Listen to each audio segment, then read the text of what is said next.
Hi there. I'm doing another safety article. I just did one by Mike Meyer Will's Wing, and that's one of the best safety articles ever. This is a good time for that. There's a name for this time of year, and it's called spring break.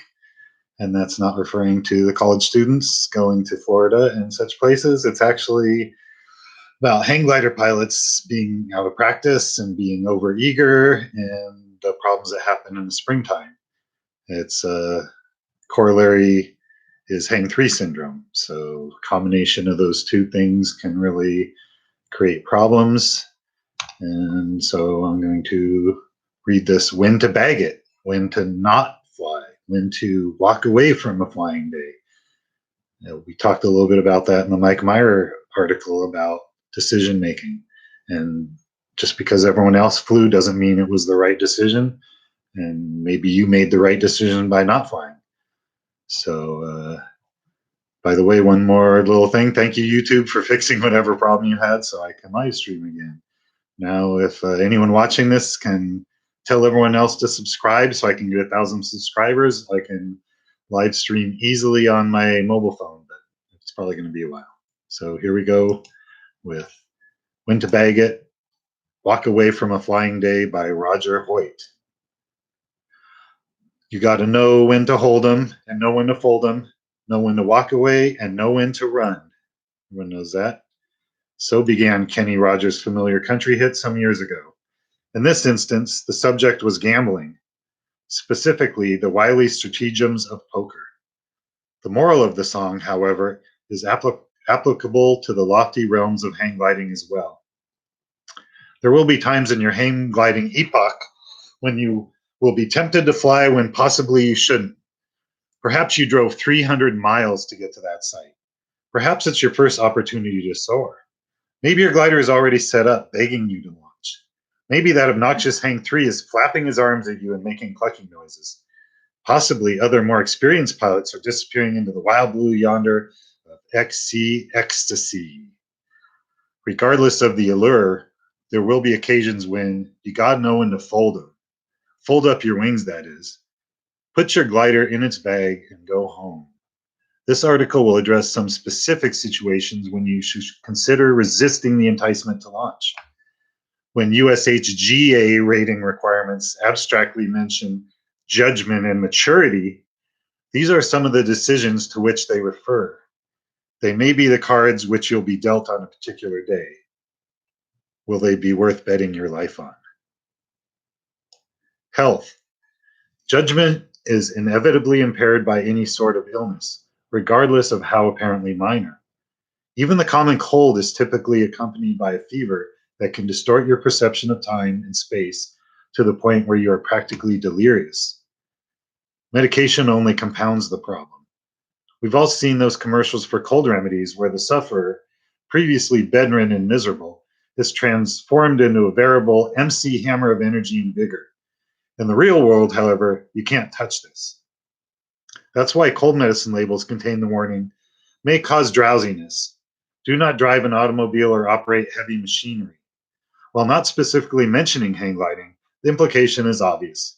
Keep the odds on your side. Don't fly when sick or medicated.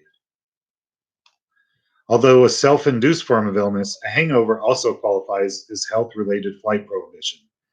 If you seek some Sunday soaring, it's smart to skip the Saturday night parties. Weather. The gaming table is laid out like this. You rose before dawn and drove 6 hours to reach your favorite mountain launch site. The weather is magnificent, sunny, 80 degrees with a patchwork quilt of cumulus spread across the sky. But an inspection of takeoff reveals an obstinate crosswind. You assemble your glider, hoping for a change, but none comes. Other pilots launch, just clearing the trees. The gamble is to launch or to not launch. The wager is your glider, possibly your body. Are you willing to bet that you can run faster than the tailwind? It's craps if you don't. Soaring weather, on the other hand, can occasionally be too good. When visiting Torrey Pines, a Northwest pilot watched a group of factory pilots test fly new gliders in winds gusting to 40 miles per hour. Admittedly, they got high, but it was a case of conditions being overly auspicious for him. Fearing he might have slightly too much fun, he prudently declined to not fly. Beware of predicating your flight decisions on other pilots' actions, because other flyers, either more experienced or more foolish than you, choose to fly, doesn't necessarily mean you should. If, however, those pilots refuse to launch, it definitely indicates that you should do likewise. Soarability and risk are often correlated. The safest flying conditions are sled ride conditions. No wind, no thermals, no turbulence. Unfortunately, they're not as much fun either. Conversely, many extraordinary cross-country days are dangerously unstable and unpredictable, often packing intense wind. If violent thermals or blustering winds are evident, remember the maxim, it's better to be on the ground wishing you were in the air than to be in the air wishing you were on the ground. Throughout the US, many hang gliding sites are rated from beginner to advanced according to pilot proficiency level. In Oregon, however, most are not. At last summer's Lakeview flying, it was subsequently discovered that several Greenhorn pilots had flown an obviously advanced level lee side cliff launch site. They had been swept up in the enthusiasm and influence of pilots more experienced than they, none of whom thought to inquire about their skill level. They were betting way over their heads. Site ratings are not there to exclude individuals from flying. Their purpose is to protect newcomers from hazardous site idiosyncrasies of which they may be unaware and don't have the skills to handle. At regulated sites, always observe the established ratings. If a particular locale is unrated, ask pilots familiar with the site what the rating equivalent should be and comply with the most conservative of those assessments. Shallow slopes or cliff launches should alert you to extra difficulty, as should restricted landing areas. If you suspect a site is beyond your current abilities, it's wise to bag it for the day. You can always return when you have more experience. And remember, even the most docile site can turn ferocious in the wrong conditions. Equipment. Every year, USHGA accident reports contain accounts of flyers who crashed because they were unfamiliar with the handling of their new or borrowed glider. One fundamental precept of hang gliding safety is to introduce only one new piece of equipment at a time. This minimizes potential complications. If you somehow find yourself at a new site with a new glider and a new harness, pull back on the reins and say, whoa, you'll be better off spending the day as a spectator. Always examine your glider and harness thoroughly before flying. If you find anything questionable, solicit advice from an expert or abandon your flight plan for the day. An inland pilot once drove nearly 3 hours to a coastal site only to discover during his pre-flight inspection that the front portion of his keel was bent from a previous nose-in. The damage was minor and would probably cause no detrimental effects. Nonetheless, without hesitation, he began disassembling his wing despite obviously favorable flying conditions. It was a vivid lesson for his neophyte partner. We've all heard the tale too fast, of the guy who has an argument with his wife, storms from the house, jumps in his car, and has an accident. The analogy to hang gliding is clear. If circumstances in your personal life so preoccupy your thoughts that it could result in distraction, it's best not to fly. Perhaps your mind is obsessed with problems at work. That could manifest itself in a forgotten wing nut. A pending crisis at home might translate into a failure to clear a turn. Any number of personal problems could culminate in a hang gliding catastrophe. At the other extreme is an erroneous notion that pilots should defer flying when they have some intuitive foreboding of danger. Accepting the dubious possibility that hang glider pilots are actually psychic, such vague feelings are simply a symptom of natural anxiety. If indulged to excess, however, they can become superstitious phobias. To paraphrase Roosevelt, we have nothing to fear but fear itself.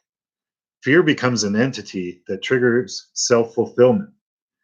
If there is a tangible basis for your apprehension, acknowledge it and rectify it before taking to the sky. But don't allow some unfounded sense of peril to erode your confidence. A timid pilot will be tentative. A confident attitude, not cocky, is safer. If you never fly, you'll never have an accident. None of us wants to carry safety to that impractical extreme, but it is advisable to use carefully contemplated discretion in selecting the circumstances in which you choose to fly. It's trite, but true. There is always tomorrow. Hopefully, that fact will give solace to beginning pilots vainly pursuing soarable conditions weekend after weekend. Seasoned pilots who have accumulated hundreds of hours of airtime have learned to not be so fervent to call fate's bluff when the situation is marginal. Kenny Rogers lyricized about a man who gambled for money. In hang gliding, the stakes are infinitely higher. Fortunately, however, you have an ace in the hole, your own volition. Only you can make a decision to fly or not to fly. Wager wisely, and you'll be a winner.